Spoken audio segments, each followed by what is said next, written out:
नमस्कार प्रिय विद्यार्थियों, एक बार पुनः मैं डॉक्टर जगदीश आहूजा प्रतियोगी परीक्षा से संबंधित राजस्थान का इतिहास प्रतियोगी प्रतिक्रिया से संबंधित कई प्रश्न पूछे जाते हैं। इनमें प्रश्न आता है कई बार राजस्थान के जौहर और साका। तो आज का हमारा विषय यही रहेगा कि कौन कौन सी समय में कहाँ पर राजस्थान में जौहर और साका हुए। तो पहले हम ये समझने की कोशिश करते हैं कि जौहर किसे कहते हैं और साका किसे कहते हैं।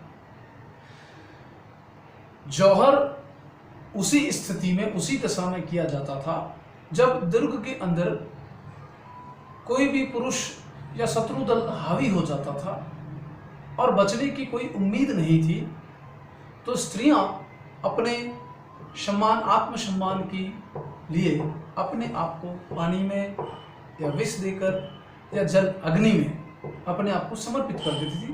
कहने का अर्थ है मृत्यु का वरण कर लेती थी, वो जौहर कहलाता था। केसरिया, पुरुष केसरिया करते थे, पहले शत्रु दल पे टूट पड़ते थे, मर जाते थे। इन दोनों का सम्मिलित स्वरूप जो है वो साका कहलाता था। जौहर, केसरिया, जौहर, इन दोनों का सम्मिलित स्वरूप ही साका कहलाता था। तो कहां कहां हुआ, कब कब हुआ और किनके बीच में हुए, इस विषय पर आज चर्चा करते हैं। मुख्य तौर पर, मोटे तौर पर राजस्थान के चित्तौड़, रणथंभौर, जालोर, जैसलमेर, सिवाना और भटनेर के बारे में हम चर्चा करेंगे। इन स्थानों पर जो है विदेशी आक्रमणकारियों ने हमला किया। चित्तौड़गढ़ में 1303 में अलाउद्दीन खिलजी ने रतन सिंह के शासनकाल में जब हमला किया था, तो पद्मावती वाला प्रसिद्ध है जौहर। दूसरा चित्तौड़गढ़ में जो हुआ था वो 1535 में गुजरात के शासक बहादुर शाह, उस वक्त विक्रमादित्य और कर्मावती थी, उस वक्त जौहर हुआ चित्तौड़गढ़ में। चित्तौड़गढ़ का तीसरा जो था वो 1567 में अकबर के समय, उस वक्त चित्तौड़ की रक्षा का भार जो था वो जयमल और पत्ता के नेतृत्व में था। दूसरा है, प्रतियोगी परीक्षा से संबंधित कई पूछे जाते हैं, एक साथ लेने की कोशिश की है सारे जौहर को। रणथंभौर में जो हुआ वो 1301 में हमीर के समय हुआ था। उस वक्त अलाउद्दीन खिलजी ने रणथंभौर पर आक्रमण किया था और रानी रंगमहल के नेतृत्व में जल जौहर हुआ था। चित्तौड़ में जो हुआ था जौहर वो अग्नि को समर्पित था। रणथंभौर में जो जौहर हुआ था वो पानी को समर्पित था। स्त्रियां जो थी वो पानी में कूद करके अपनी हत्या कर लेती थी। जालोर का 1298 में हुआ था। अलाउद्दीन खिलजी ने कानड़देव और वीरमदेव, कानड़देव का पुत्र था वीरमदेव, ऐसा मध्यकालीन इतिहास में राजस्थान इतिहासकार भी कहते हैं कि अलाउद्दीन खिलजी की जो पुत्री थी फिरोजा, वो वीरमदेव को पसंद करती थी, लेकिन किसी कारणवश दोनों में विवाह संपन्न नहीं हुआ। लेकिन जब वीरमदेव मरा तो उसकी मृत्यु के पश्चात फिरोजा भी जो है वो उसकी याद में मर गई थी। एक तरफा प्रेम कहानी का भी उल्लेख देखने को मिलता है। अलाउद्दीन खिलजी की पुत्री फिरोजा और वीरमदेव।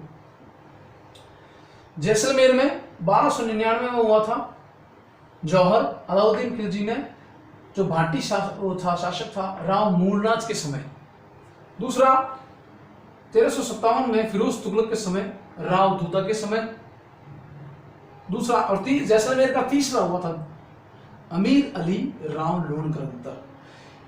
प्रश्न आता है ढाई साके कहां हुए थे। ढाई साके जो थे वो जैसलमेर में हुए थे।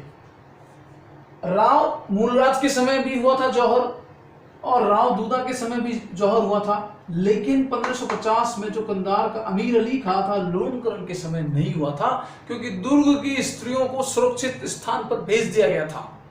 पहले राजपूत जो है वो एक साथ मारने को आतुर हो जाते हैं, वो केसरिया करते हैं। केसरिया करने के बाद स्त्रियां जो ही दुर्ग की, वो अपने आत्मसम्मान की रक्षा के लिए स्वयं मृत्यु का वर्ण कर लेती थी। लेकिन यहाँ ढाई साका, इसलिए प्रश्न आता है ढाई साका यहाँ ऐसा नहीं हुआ, यहाँ जौहर नहीं हुआ।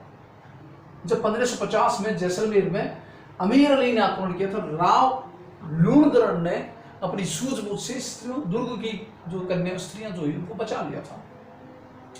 सिवाना का जो है वो जौहर कब कब हुआ सिवाना में?